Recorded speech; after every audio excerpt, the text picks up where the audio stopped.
let's say that we can offer you since Grimm are currently following Salem's orders, and since Salem is technically one with the Grimm, let's say this. We will help you to get your revenge on Salem. And it, but in exchange, you must follow my orders. I will help you get your revenge on Salem.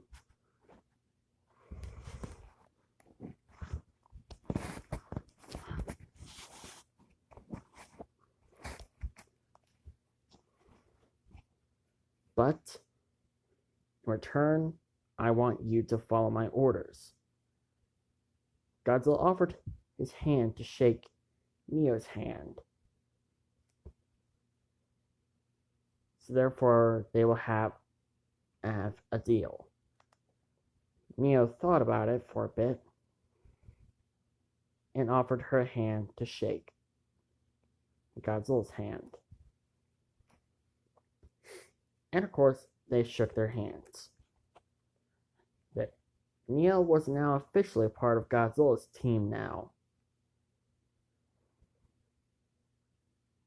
As long as Godzilla can provide Neo the opportunity to kill Salem, or at least get payback on Salem, then she will obey Godzilla's orders. As far as she was concerned, Godzilla is her new boss.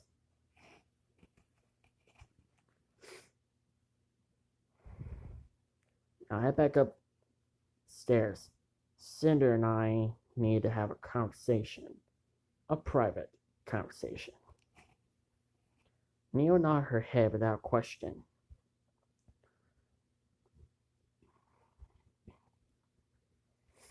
Once when Godzilla and Cinder were alone, Cinder could finally say what's been going on in her head. So now you know what it's like to have your heart torn out from your chest. What's that supposed to mean? Godzilla, I want you to know something. Godzilla, I've been in love with you. Godzilla's eyes were widened, and he took a couple of steps back, trying to process on what Cinder just said. Hey, it's not weird if you don't see each other as siblings. Plus, we're not even related.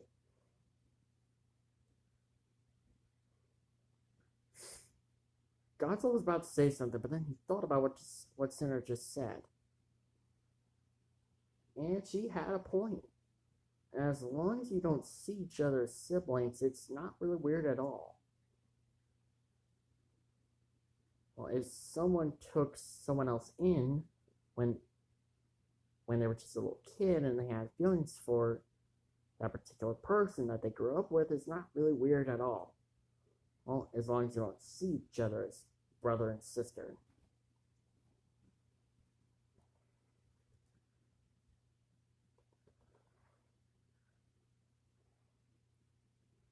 You have no idea how long I tried to get you away from Ruby Rose. I've been trying for years to get you away from her, or at least to have you notice my feelings towards you. But instead, you chose Ruby. Do you have any idea on how mad I was at you back then? But a part of me still loved for you. I have always been in love with you, Godzilla. And to have you to turn my feelings down like that, you're almost worse as I am. Godzilla thought about it for a bit.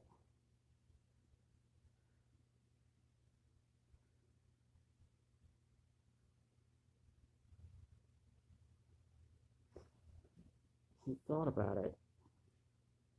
how the way he turned Cinder's feelings down. That it reminded him on how Ruby turned his feelings down when she chose Weiss.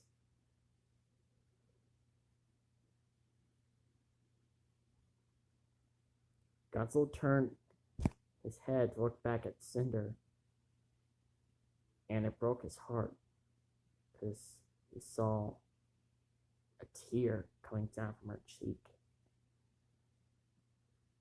It almost made Godzilla feel sorry. All this time he's been trying to get Ruby to notice him, but through this whole time, he didn't realize he was avoiding someone who loved him.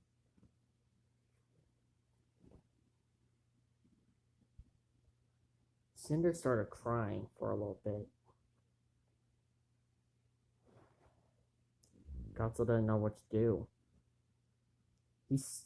A part of him still loved Ruby, but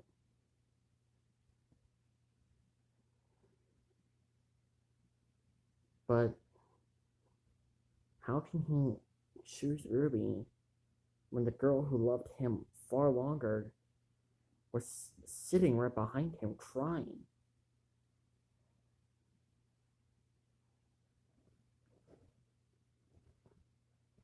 This was more difficult than Godzilla thought.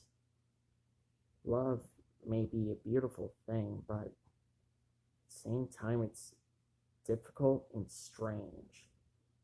Love can do crazy things to people.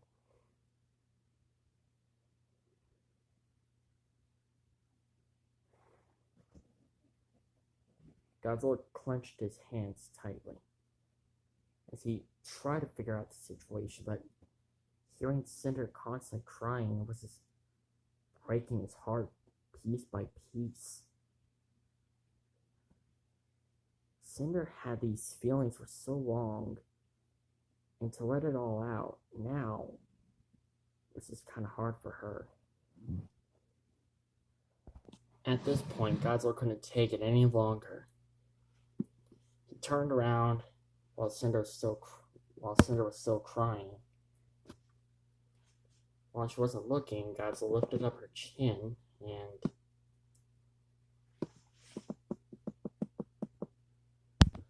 Godzilla kissed Cinder on the lips. This caught Cinder off guard, but it got her to stop crying. Godzilla broke the kiss. Alright, apparently you and I do have something in common after all. We both got betrayed by someone we love. But hey, at least I ended up coming back to you in the end, right? Look, I'm planning on starting a new group. A group that is loyal to me and me alone. Why not your Defender friends? Well, you see, I would depend on them if they didn't turn their backs on me. They were also there on the wedding. Everyone except for Zilla Jr. and Blake. Wedding? What wedding? Oh yeah, right. How did you... I got cut off by the kiss, okay? Okay, fair enough. I was planning we could be anti-heroes. Anti-heroes?